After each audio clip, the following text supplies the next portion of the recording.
Alice Varghese വധക്കേസിൽ വിചാരണ കോടതി വധശിക്ഷയ്ക്ക് വിധിച്ച പ്രതി പാരിപ്പള്ളി സ്വദേശി ഗിരീഷ് കുമാറിനെ ഹൈക്കോടതി വെറുതെ വിട്ടു. 10 വർഷം ജയിലിൽ കഴിയേണ്ടി വന്നതിനാൽ ഗിരീഷിന് സർക്കാർ 5 ലക്ഷം രൂപ നഷ്ടപരിഹാരം നൽകണമെന്നും ഡിവിഷൻ ബെഞ്ച് ഉത്തരവിട്ടു.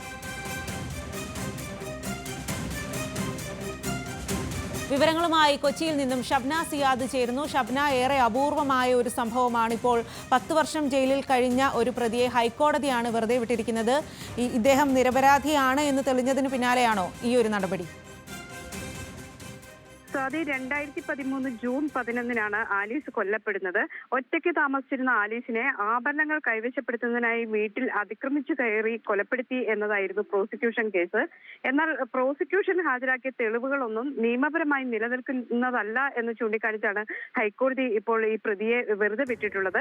കണ്ടെടുത്ത ആഭരണങ്ങൾ ആലീസിന്റേതാണെന്ന് തെളിയിക്കാനായിട്ടില്ല. അതുപോലെ ഫോൺ കോൾ രേഖകൾ വേണ്ട വിധം പരിശോധിച്ചിട്ടില്ല.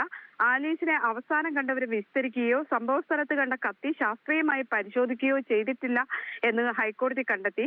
ഇതേ തുടർന്നാണ് ഈ 10 വർഷം തടവിൽ കഴിഞ്ഞ ഗിരീഷിനെ ഇപ്പോൾ ഹൈക്കോടതി വെറുതെ വിടാൻ ഉത്തരവിട്ടത്. സാഹചര്യ തെളിവുകളുടെ അടിസ്ഥാനത്തിലായിരുന്നു വിചാരണ കോടതി ശിക്ഷ വിധിച്ചത്. ഇതിനെതിരെ ഇയാൾ നൽകിയ അപ്പീൽ അനുവദിച്ചുകൊണ്ടാണ് ഡിവിഷൻ ബെഞ്ചിന്റെ ഉത്തരവ്. 10 വർഷത്തിലധികമായി മരണഭയത്തോടെ ജയിലിൽ കഴിയേണ്ടി വന്നത് മൗലികാവകാശങ്ങളുടെ ലംഘനമാണ് എന്ന് ഡിവിഷൻ ബെഞ്ച് വിലയിരുത്തി. തുടർന്നാണ് ഈ നഷ്ടപരിഹാരം നൽകാൻ ഉത്തരവായത്.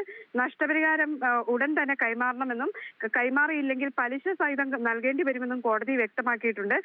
അതുപോലെ പോലീസ്, നീതിന്യായ സംവിധാനം എന്നിവയുടെയൊക്കെ വീഴ്ച കൊണ്ടാണ് ഇത്തരത്തിൽ സംഭവിച്ചത് എന്നായിരുന്നു ഡിവിഷൻ ബെഞ്ചിന്റെ വിലയിരുത്തൽ.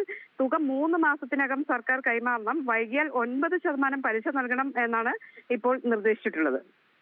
ഷബ്ന, എന്തായാലും ഏറെ വിരളമായ അല്ലെങ്കിൽ അപൂർവമായ ഒരു സംഭവമാണ്. 10 വർഷം ജയിലിൽ കഴിഞ്ഞ ഒരു പ്രതിയാണ് ഇപ്പോൾ പുറത്തേക്ക് ഇറങ്ങുന്നത്, അതും കൊലപാതക കേസിൽ. നിലവിൽ പോലീസിന്റെ അന്വേഷണത്തിന്റെ ഭാഗത്തു നിന്നുണ്ടായ വീഴ്ചയാണോ ഇങ്ങനെ ഒരു ഹൈക്കോടതി വിധിക്ക് കാരണം? എങ്ങനെയാണ് നമുക്കത് മനസ്സിലാക്കാൻ സാധിക്കുന്നത്? സ്വാതി, തീർച്ചയായും. കാരണം പോലീസിന്റെ വലിയ വീഴ്ച തന്നെയാണ് ഇതെന്നാണ് ഹൈക്കോടതി ഡിവിഷൻ ബെഞ്ച് കണ്ടെത്തിയിട്ടുള്ളത്. പ്രത്യേകിച്ചും കോടതി, അതുപോലെ പോലീസ് അന്വേഷണത്തിന്റെ വീഴ്ചയുണ്ട്, അതുപോലെ നീതിന്യായ സംവിധാനത്തിന്റെയും പാളിച്ച കോടതി ചൂണ്ടിക്കാണിക്കുന്നുണ്ട്. വിചാരണ കോടതി കൃത്യമായി തെളിവുകൾ പരിശോധിക്കാതെയാണ് ഇത്തരത്തിൽ തടവിന് ശിക്ഷിച്ചത്. ഈ ശാസ്ത്രീയമായ തെളിവുകളോ അല്ലെങ്കിൽ മറ്റ് തെളിവുകളോ പരിശോധിക്കാതെ സാഹചര്യ തെളിവുകൾ മാത്രം പരിശോധിച്ച് വിചാരണ കോടതി ഇത്തരത്തിൽ ഉത്തരവിട്ടു. ഇതാണ് ഇപ്പോൾ ഹൈക്കോടതി ഡിവിഷൻ ബെഞ്ച് റദ്ദാക്കിയിട്ടുള്ളത്. ഏതായാലും 10 വർഷത്തോളമായി ഇയാൾ ജയിലിൽ കഴിയുകയാണ്. കോടതി തന്നെ പറയുന്നത് ഇത് മൗലിക അവകാശങ്ങളുടെ ലംഘനമാണ് എന്ന് ഡിവിഷൻ ബെഞ്ച് തന്നെ ചൂണ്ടിക്കാണിക്കുന്നു. ഏതായാലും പോലീസിന്റെയും അതുപോലെ തന്നെ കോടതിയുടെയും വിചാരണ കോടതിയുടെയും പാളിച്ച എന്ന് തന്നെ ഡിവിഷൻ ബെഞ്ച് വ്യക്തമാക്കിയിട്ടുണ്ട്.